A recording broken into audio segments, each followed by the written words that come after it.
The questions and concerns from the legislators, including the State Department, local service, local social DSS, involved with Rolling, the nonprofit working with churches to resettlement refugees in the area. Hicks said they received information on how the government funds refugee settlement would be awarded. She said we are awaiting, and it goes on and on and on. I am full of quotes and everything that I did, that I talked about. I've been on this thing for months, and then this is the other one where I was misquoted at the end of this one, talking about the refuge things, where I said we'll just have to trust the process and have to see. But what I said is, Rev. Donna Hicks initially called for a town hall to solicit feedback about the plan, but she has put the gathering on hold now that details are coming forward. She says she has since met with organizers and state leaders and has received information to answer questions. I said here, what I learned is that World Relief is working with Spartanburg County. They're working on a system to make sure refugees are brought in and well taken care of.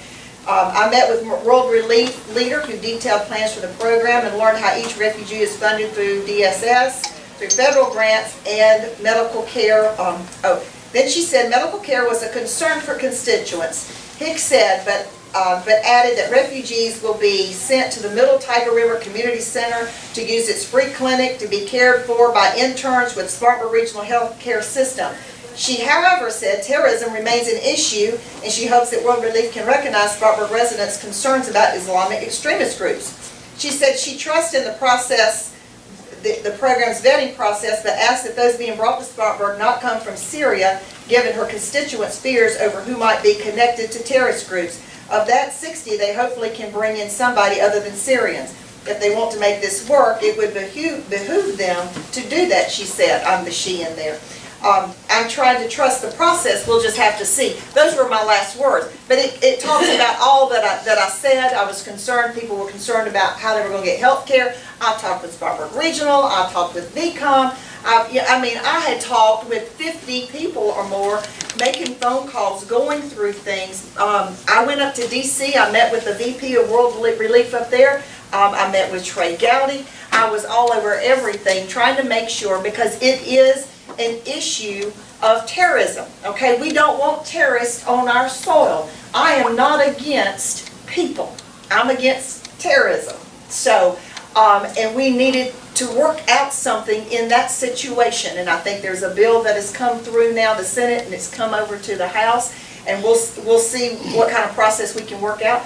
But I submitted, I asked HHS for information. Bill Chumley, Representative Bill Chumley, asked DSS for information. So we both tag teamed and worked that together. But if you have any questions or concerns about how involved I am in this and my opinion on this, it's recorded in the Spartanburg newspaper, and it's more than just one line about we'll just have to wait and see and trust the process. So, I just want you to know that, and I appreciate all that you said, but I am a person of integrity. It does matter who leads. It does matter what you say and what you do. And if I ever vote for something, just like I said, I'll back it up and I'll tell you why. And if we still disagree, we just agree to disagree. But let's agree on other things. And let's move this state forward. Let's move Inman forward. Let's move Bowling Springs forward. Let's do some good things for this state. Let's make this place a great place to raise our families, to start a business, to grow a business, to bring new businesses in, to worship, to play, and to live together. Let's make this place great. And that's my heart. That's what I want to do. You raised your hand. Yes, sir. Yes, I'm going to change the subject. My last 10 working years, I worked for the railroad. And I'm going to ask everybody a question. Your car is stuck on a railroad crossing. What do you do? Besides get out of the car and get out of the way. And Terry, don't answer because you know where I'm going with this. Call your insurance agent. Yeah. Change the license plate on the car. I find there seems to be universal ignorance about this, but on every railroad crossing, there is a plaque. And they've been replacing with nice bright blue plaques that have an 800 number that goes straight to the dispatching office for the railroad. And If your car's stuck on the tracks, call that 800 number. They will immediately stop any trains that are approaching. Wow. And I was reading in the newspaper about $15 billion would be required to make the tracks safe. And this was referencing the train wreck up in North Carolina, where a truck with a wide load got stuck on a crossing. The truck driver didn't know, the escort driver didn't know, the state cop that was escorting them didn't know about that plaque. Now, why isn't that information being reinforced when you go to get your license renewed? When you go to get your car registered? When truck drivers get recertified? Well, you know, I just did the move over awareness bill because people are not aware that when somebody is on the side of the interstate and they're loading the car or there's an accident, you're supposed to move over if you can, and if not, slow down.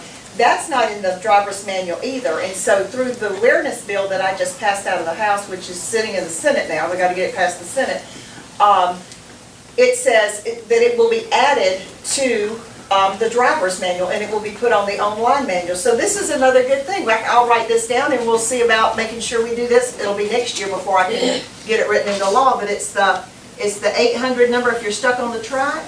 Yeah. That's Sounds like it great. just needs to be put in the driver's manual for everybody to learn. Yeah.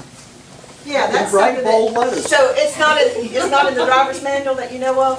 I don't believe so. Okay, I moved I'll out check from- to make sure, and if it's not, we'll make sure we get it in there, and we can do an awareness campaign. I mean, this is how we keep people alive, you know?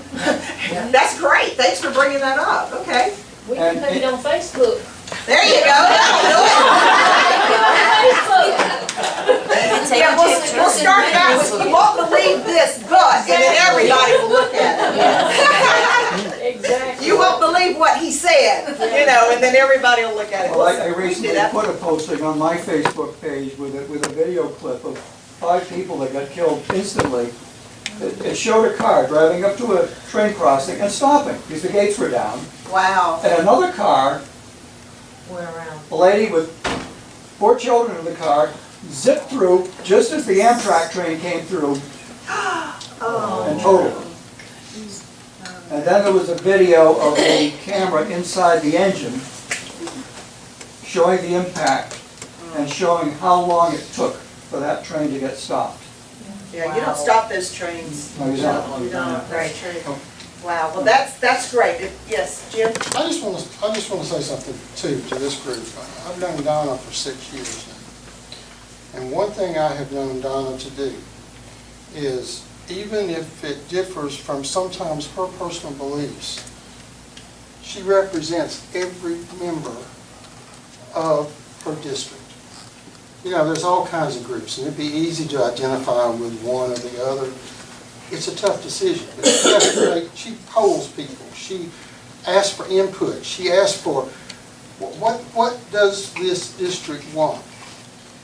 And in every case, even if it violates her own beliefs sometimes, she respects the will of the people. And, you know, for example, the flag, I think it was 65%, there was some percentage said the flag's got to come down. Now, the Tea Party and others would say, oh no, it's got to stay up. But you know, she represents blacks, whites, Asians. She represents every constituent member in her district. And she treats them all equally. And I also want to say that she's modest. That letter she read went to 3 or 4 hate groups, not just heritage groups, hate groups. And it's multiplying, which is why, you know, we've taken some precautions. Donna is an ethical person. I've worked with her, and I actually helped her ex-husband 6 years ago when he ran. So I know the family. Donna has your best interest at heart.